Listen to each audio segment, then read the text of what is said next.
Dishwasher's pretty simple. Put the little tablet in, close the door, slam that shut, evidently. And then you hit the power button, which turns it on. I keep it on normal. And then I do crystal dry, which is already on. You start it, you close it, and then there's like a timer situation. Easy peasy. How to use the coffee pot. Okay, how to use the coffee pot. This guy's actually easier than he looks. Actually, I think he's pretty simple looking.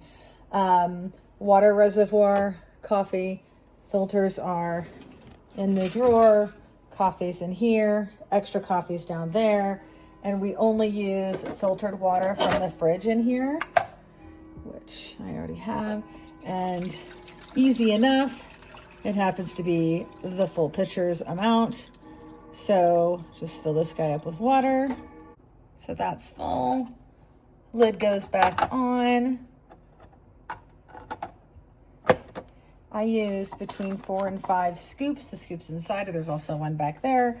4 or 5 scoops of coffee, and it slides in. And it does have to sit in here just right. So if it's not in there, you gotta kind of adjust it until it sits and clamps in. So it's actually not that hard. I was kind of over dramatizing how difficult it is, but just make sure it's kind of down in there. And then this comes in and out from the side, not from the front. Won't go in that way. Goes in from the side, make sure it's sat. And then you just flip this button over. Full pot versus half. Flip this on. It will brew a pot in like 6 minutes. Nice and toasty and really, really good coffee. And yeah, that's it. Easy peasy. At our house, it is the refrigerator and how to get water. You can drink water from the tap. However, we are in well. I personally think it tastes fine, but it does bother my stomach. So I only drink out of the filtered water from the fridge. You do you. But the fridge left door has a kind of a handle here that opens for the normal refrigerator section. Or just to the left of that, there's a button sort of trigger that opens kind of a half door into the beverage center. This obviously will fill up a water bottle, and this pitcher is refilling right now actually, with filtered water. So that is how we get water out of the fridge. I use these tablets. Put one tablet inside, close the door. You lift this up, you hit this start button, I think it's twice, and close it and it will start. If the blue light is on, that means the dishwasher is running.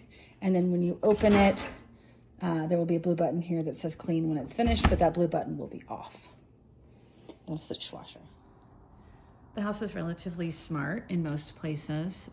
All the lights, I say all, most of the lights in the house are going to turn themselves on and off at set times. And the lights outside the house as well. Bedside lights, things like that are manual. You turn those on and off, but the floor lamps in the living room, the floor lamps in this fireplace room, most of the ceiling lights and the garage doors have automatic timers on them. So if the garage door is accidentally left up, it will shut itself, except for the third car garage. It does not currently have a smart garage door opener. But the candles that are in the living room, both living rooms, those turn on and off also. So when you go to bed at night, don't worry about that kind of stuff. It's going to seem like the house is pretty lit up, but it's meant to be. And if you want to turn something off because you want it darker, totally fine. Yeah, you can either use a switch on the wall or the switch in the lamp. For example, the hall light upstairs on the console we leave on at night, but if it's too bright for you, you can feel free to turn that off, whatever you need to do.